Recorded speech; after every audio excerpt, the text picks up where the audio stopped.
믿을 수 없는 일이 벌어졌습니다. 한인들이 저 불길 속으로 30년 소방 생활에서 이런 시민들은 처음입니다. 현지 소방관들의 입에서 나온 이 말. 도대체 무슨 일이 있었던 걸까요? 사상 최악의 산불이 LA를 덮친 그날 한인타운에서는 놀라운 일이 벌어졌습니다. 전문 소방관들도 막아내지 못한 대형 산불 앞에서 우리 한인들이 보여준 놀라운 용기와 희생정신이 지금 전 세계를 감동시키고 있는데요. 그 현장의 목격자인 제이슨의 특별한 증언을 통해 위기 속에서 더욱 빛난 우리 한인들의 가슴 뭉클한 이야기를 전해드리려고 합니다. 산불 속 영웅들의 감동 실화 지금 시작합니다. 저는 로스앤젤레스 한인타운 근처에 살고 있는 제이슨 스미스입니다.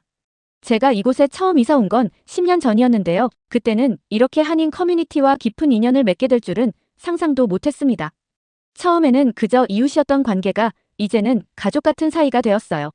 매주 토요일이면 이명숙 할머니 댁에서 열리는 김치 만들기 모임에 참석하고 박영호 할아버지의 태권도 교실에서는 단골 수강생이 되었죠. 제 서툰 한국어 실력에도 불구하고 한인 이웃분들은 항상 따뜻하게 저를 대해주셨습니다. 제이슨, 오늘도 운동 가나요? 매일 아침 산책을 나오시는 김영희 할머니께서 늘 이렇게 반갑게 인사를 건네시곤 하셨어요. 저는 제가 아는 한국어로 최선을 다해 대답했죠. 네, 할머니. 오늘도 건강하시죠? 저는 지역 봉사활동에도 적극적으로 참여했는데요. 특히 매달 열리는 한인회 정기 모임에서는 한미 문화 교류 프로그램의 주요 기획자로 활동하고 있습니다. 제 활동이 지역 신문에도 여러 차례 소개될 정도였으니 꽤나 열심히 활동했던 것 같네요. 저희 집 근처에는 특히 노인분들이 많이 살고 계신데요. 홀로 사시는 이명숙 할머니, 거동이 불편하신 박철수 할아버지, 그리고 최근에 무릎 수술을 받으신 김정자 할머니까지. 이분들은 모두 제게 특별한 존재십니다.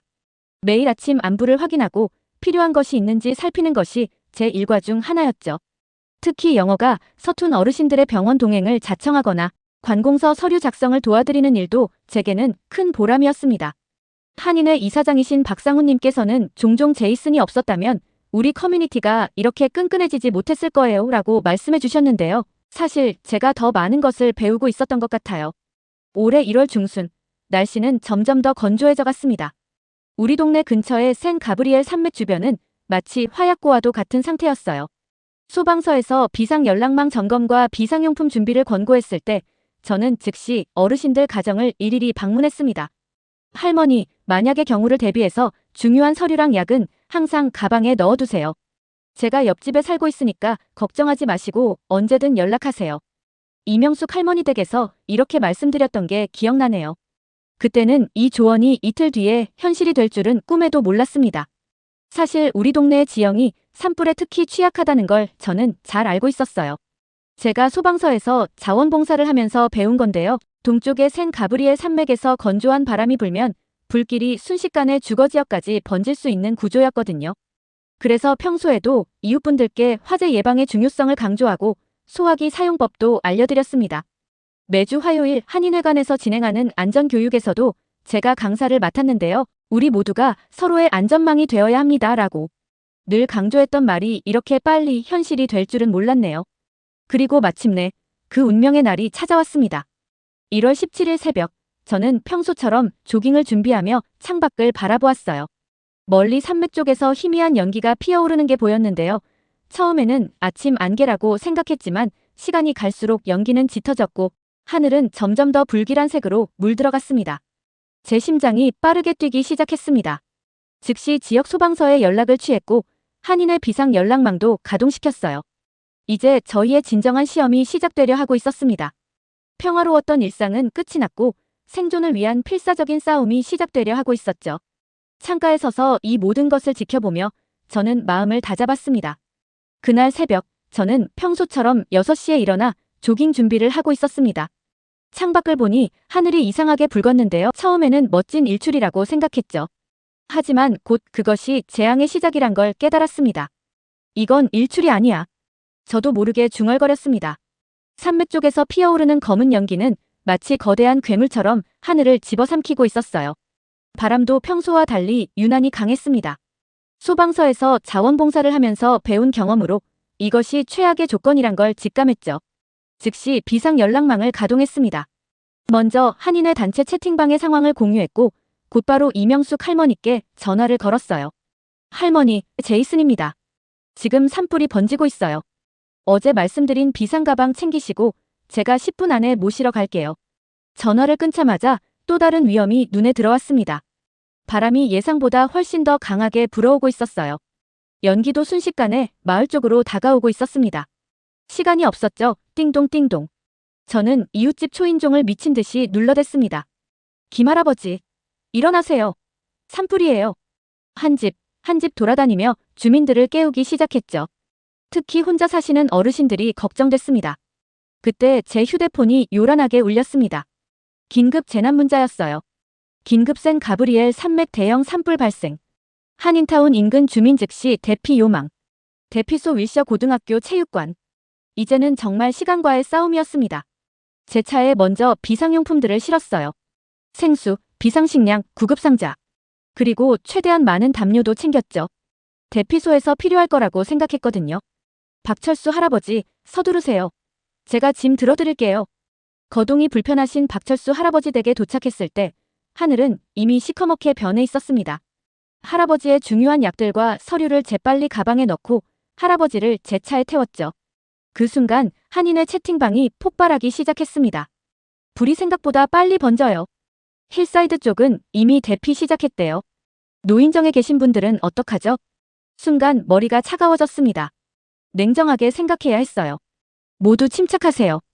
노인정은 제가 확인하겠습니다. 차량이 있으신 분들은 최대한 많은 분들을 태워서 윌셔 고등학교로 이동해주세요. 채팅방에 메시지를 보내고 바로 노인정으로 향했습니다. 연기가 점점 짙어지는 가운데 거리는 혼돈 그 자체였어요. 사이렌 소리, 사람들의 외침, 자동차 경적 소리가 뒤섞여 있었죠. 하지만 우리 한인 커뮤니티는 달랐습니다. 서로를 돕고 차량을 나누어 타며 질서 있게 움직이고 있었어요. 노인정에 도착했을 때 다행히 김영수 사장님이 이미 와 계셨습니다.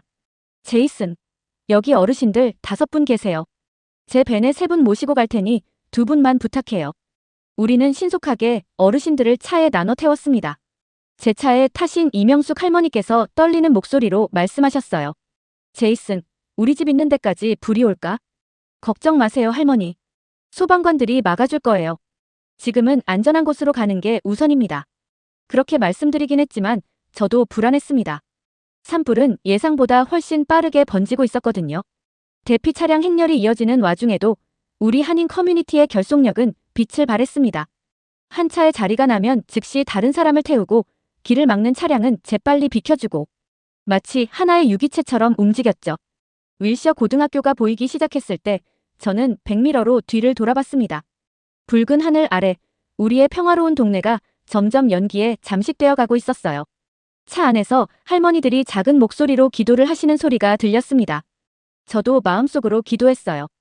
우리 모두의 안전과 불길이 더 이상 번지지 않기를. 갑자기 앞에서 끔찍한 소리가 들렸습니다. 쾅! 전봇대가 불길에 휩싸여 쓰러진 거였어요. 저는 브레이크를 밟았고 뒤따르던 차들도 급정거했죠. 할머니들, 괜찮으세요? 다행히 차 안의 어르신들은 무사하셨습니다. 하지만 큰 문제가 생겼어요. 평소 다니던 대피 경로가 막혀버린 겁니다. 그때 옆차에서 박영민 목사님이 내리셨어요. 제이슨, 우리가 뒷길을 알잖아. 노인정 뒤로 돌아가면 윌셔까지 갈 수 있어. 목사님의 말씀이 맞았습니다. 작년 추석 잔치 때 주차 문제로 알게 된 골목길이었죠. 여러분, 저희를 따라오세요. 안전한 길을 알고 있습니다. 제가 확성기처럼 손으로 입을 모아 외쳤어요. 다행히도 우리 한인 커뮤니티는 평소 잦은 모임으로 서로를 잘 알았기에 주저없이 저를 따라주셨습니다. 골목길로 들어서는데 갑자기 김정자 할머니가 소리치셨어요. 아이고, 우리 미미. 할머니의 반려견이었죠. 저는 잠깐 망설였습니다. 하지만 이내 결심했어요. 할머니, 제가 다녀올게요. 다들 잠시만 기다려주세요. 달려가는 동안 귀에서 심장 소리가 들렸습니다. 연기는 점점 짙어졌고 숨쉬기가 힘들었어요. 할머니 집 현관문을 열자 미미가 부엌에서 겁에 질려 떨고 있었습니다. 이리 와, 미미야. 다행히 미미를 안전하게 데리고 나올 수 있었어요. 할머니의 눈물 어린 미소를 보니 위험을 무릅쓸 만한 가치가 있었다고 느꼈습니다. 대피 행렬이 다시 시작되었을 때 문득 무전기에서 소리가 들렸어요. 제가 자원봉사 소방대원이라 가지고 있던 거죠. 불길이 예상보다 빠르게 번지고 있다. 모든 주민, 즉시 대피하라. 반복한다. 그 순간 하늘에서 제가 눈처럼 내리기 시작했습니다. 마치 검은 눈이 내리는 것 같았어요. 차 안에 어르신들이 놀라서 한숨을 들이쉬셨습니다. 할머니, 할아버지, 무서우시죠? 저도 무섭습니다. 하지만 우리 함께라면 이겨낼 수 있어요. 떨리는 목소리를 진정시키며 말했습니다. 이명숙 할머니가 조용히 말씀하셨어요. 제이슨, 너 같은 이웃이 있어서 얼마나 다행인지 몰라. 우리 모두의 수호천사야. 그 말씀에 눈시울이 붉어졌지만 꾹 참았습니다. 드디어 윌셔 고등학교가 보였습니다. 수백 명의 피난민들이 이미 모여 있었고 주차장은 거의 꽉 차 있었어요. 자, 이제 거의 다 왔어요. 조금만 더 힘내세요. 저는 마지막 용기를 내어 말했습니다. 뒷좌석에서 박철수 할아버지가 조용히 제 어깨를 토닥여 주셨어요. 말없는 위로가 가슴 깊이 와닿았습니다. 윌셔 고등학교 체육관에 도착했을 때 저는 숨이 턱 막혔습니다. 말 그대로였어요. 연기 때문만이 아닌 눈앞의 광경 때문이었죠. 수백 명의 사람들이 정신없이 움직이고 있었고 어린 아이들의 울음소리, 노인분들의 한숨, 자원봉사자들의 외침이 뒤섞여 있었습니다. 이명숙 할머니, 박철수 할아버지, 이쪽으로 오세요. 다행히 체육관 한쪽에 한인회에서 자리를 마련해 두었더군요. 피난민들이 넘쳐나는 와중에도 우리 커뮤니티는 질서정연했습니다. 그때였어요. 한 아이의 울음소리가 특히 크게 들렸습니다. 배고파요. 엄마, 배고파. 문득 깨달았죠. 새벽부터 아무도 제대로 된 끼니를 못 먹었다는 걸요. 김 사장님과 눈이 마주쳤습니다. 평소 한인타운에서 푸드트럭을 운영하시는 분이었죠. 제이슨, 내 트럭이 주차장에 있는데 우리가 뭐라도 해볼까? 네, 좋은 생각이에요. 제가 같이 도와드릴게요. 저희가 푸드트럭으로 향하는 동안 체육관 입구에서는 계속해서 새로운 피난민들이 들어오고 있었습니다. 지친 표정의 사람들, 겁에 질린 아이들, 불안해하는 노인들. 모두의 얼굴에서 두려움이 읽혔죠. 사장님, 우리가 가진 재료로 몇 명분을 만들 수 있을까요? 김 사장님은 트럭 안의 재료들을 빠르게 확인하셨습니다. 쌀은 한 대 정도. 김치, 단무지. 김밥 100인분은 될 것 같은데. 100인분이요? 저기 사람들이 벌써 수백 명인데. 그때였어요. 한인마트를 운영하시는 이 사장님이 달려오셨습니다. 걱정 마. 내가 마트에서 재료 더 가져올게. 지금은 불길이 마트 쪽까진 안 왔으니까. 저도 우리 가게 재료 가져올게요. 우리 식당 것도 있어요. 순식간에 한인 사업주분들이 모두 나서주셨습니다. 위기의 순간에도 이렇게 서로 돕는 모습을 보니 코끝이 찡해졌어요.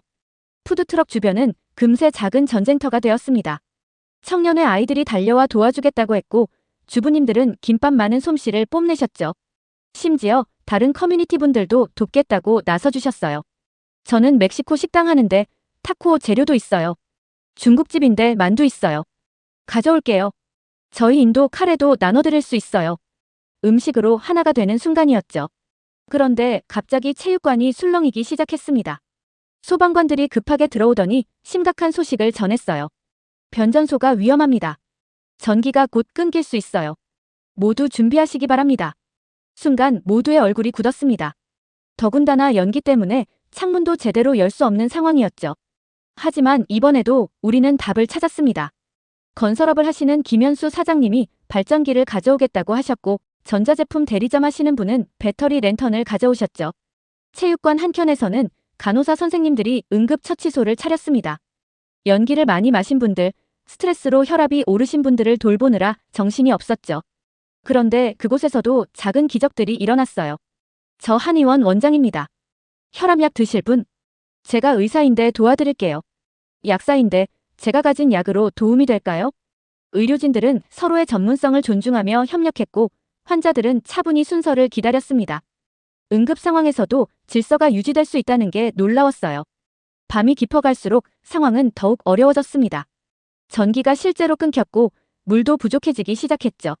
하지만 이상하게도 불만을 토로하는 사람은 없었습니다. 물이 부족하니 어르신들 먼저 드시게 해드려요. 담요가 모자라면 아이들한테 먼저 줘요. 오히려 서로를 배려하는 목소리만 들렸죠. 그때 이명숙 할머니께서 조용히 제게 말씀하셨습니다. 제이슨, 이거 알아? 우리가 한국 전쟁 때도 이렇게 버텼어. 서로 도우면서. 그때보다 이건 아무것도 아니야. 할머니의 말씀에 가슴이 뭉클해졌습니다. 새벽 2시가 넘어갈 무렵 저는 체육관을 둘러보았습니다. 어둠 속에서도 희망이 보였어요. 서로 기대어 잠든 사람들, 담요를 나눠 쓰는 낯선 이웃들, 조용히 기도하는 모습들. 창밖으로는 여전히 붉은 하늘이 보였고 멀리서 사이렌 소리가 들렸습니다. 하지만 이상하게도 두렵지 않았어요. 우리가 함께였으니까요. 하지만 이것은 시작에 불과했습니다. 대피소에서의 첫날 밤이 지나고 있을 때였습니다. 저는 잠시 체육관 밖으로 나와 상황을 살펴보고 있었어요. 그때 무전기에서 소방관들의 다급한 교신이 들렸습니다. 불길이 통제 불가 상태입니다. 한인타운 북쪽이 위험합니다. 인력이 부족합니다. 지원 요청합니다. 순간 가슴이 철렁 내려앉았어요. 북쪽이라면 제가 자주 가던 한인마트들과 식당가, 그리고 수많은 어르신들의 집들이 있는 곳이었습니다. 체육관으로 뛰어들어가 박영호 할아버지를 찾았습니다. 할아버지, 제가 소방서 자원봉사 경험이 있잖아요. 지금 한인타운이 위험하대요. 제가 가봐야 할 것 같아요. 할아버지는 잠시 저를 물끄러미 보시더니 천천히 일어나셨습니다. 나도 간다. 태권도장 20년 했으면 이 정도 체력은 있어. 그 말씀에 주변에 있던 청년들도 하나둘 일어났습니다. 저도 소방훈련 받았어요. 저는 응급구조사 자격증 있습니다. 저희 건설 현장에서 쓰는 장비들이 도움될 것 같아요. 순식간에 15명의 자원자가 모였습니다. 모두 젊고 건장한 남성들이었죠. 김건설사 사장님이 작업용 헬멧과 마스크를 가져다 주셨고 철물점 하시는 최 사장님은 소화기를 한 알음 실어주셨습니다.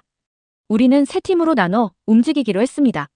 첫 번째 팀은 소화기로 불길을 막고 두 번째 팀은 남아있는 주민들을 대피시키며 세 번째 팀은 소방관들을 지원하기로 했죠. 현장에 도착하자마자 지옥 같은 광경이 펼쳐졌습니다. 불길은 예상보다 훨씬 거세졌고 연기는 하늘을 뒤덮고 있었어요. 숨쉬기조차 힘들었습니다. 최우선은 인명구조입니다. 모두 안전장비 착용하세요. 마치 전문 구조대처럼 체계적으로 움직였어요. 첫 번째 위기는 금세 찾아왔습니다. 한 아파트에서 연기가 피어오르고 있었어요. 위층에 할머니가 계신다고 누군가 소리쳤습니다. 망설일 시간이 없었어요. 저와 태권도장 관장님의 아들인 박민수 씨가 즉시 건물로 뛰어들었습니다. 다행히 할머니는 무사히 구조했습니다. 하지만 이게 시작이었죠. 우리는 계속해서 건물을 뒤지고 소화기로 불을 끄고 주민들을 대피시켰습니다. 특히 기억에 남는 건 작은 기적 같은 순간들이었어요. 무너질 것 같던 담벼락을 건설 현장 경험자들이 임시로 보강하고 응급구조사 자격이 있는 친구가 연기를 들이마신 주민을 응급처치하고 각자가 가진 기술이 하나하나 빛을 발했습니다. 형, 여기 물 없어요. 소화전에서 물이 나오지 않는다는 소리에 우리는 잠시 절망했습니다. 하지만 그때 김 사장님이 트럭으로 물탱크를 실어왔어요. 평소 농사용으로 쓰던 거였다고 합니다. 밤이 깊어갈수록 상황은 점점 악화되었습니다. 불길은 더욱 거세졌고 우리의 체력은 바닥을 향해 갔죠. 하지만 아무도 포기하지 않았습니다. 할 수 있다. 우리가 지켜낸다.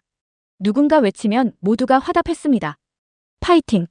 한국말과 영어가 뒤섞인 응원 소리가 거리에 울려 퍼졌어요. 새벽녘 마침내 소방대원들의 지원이 도착했습니다. 그들은 우리의 모습을 보고 놀란 듯 했어요. 민간인들이 이렇게까지 한 건 처음 봅니다. 당신들은 영웅입니다. 하지만 우리는 영웅이 아니었습니다. 그저 우리의 공동체를 지키고 싶었을 뿐이에요. 한인타운은 단순한 상가나 주택가가 아닌 우리의 역사이자 추억이니까요. 새벽 하늘이 밝아올 무렵 우리는 지친 몸을 이끌고 대피소로 돌아왔습니다. 온몸은 그 흐름으로 새까맣고 여기저기 작은 화상 자국도 있었죠. 하지만 우리의 얼굴에는 미소가 번져 있었습니다. 체육관 입구에서 이명숙 할머니가 우리를 기다리고 계셨어요. 우리 아들들 고생 많았지. 할머니의 그 한마디에 참았던 눈물이 쏟아질 것 같았습니다. 저는 나중에 알게 되었습니다. 우리의 행동이 SNS를 통해 퍼지면서 많은 사람들에게 감동을 주었다는 걸요. 화재 진압 후 체육관으로 돌아온 지 이틀이 지났습니다. 저는 잠시 밖에 나와 깊은 한숨을 내쉬었어요. 피난민들의 수는 계속 늘어나고 있었고 자원은 점점 바닥을 보이고 있었거든요. 제이슨, 잠깐 올 수 있나? 한인회 이사장님의 목소리에 고개를 돌렸습니다. 회의실로 쓰고 있는 교실에는 이미 여러 커뮤니티 리더들이 모여 있었어요. 상황이 심각합니다. 식수가 내일이면 바닥날 것 같고 담요도 더 필요해요. 노인분들 약이 문제예요. 특히 혈압약이.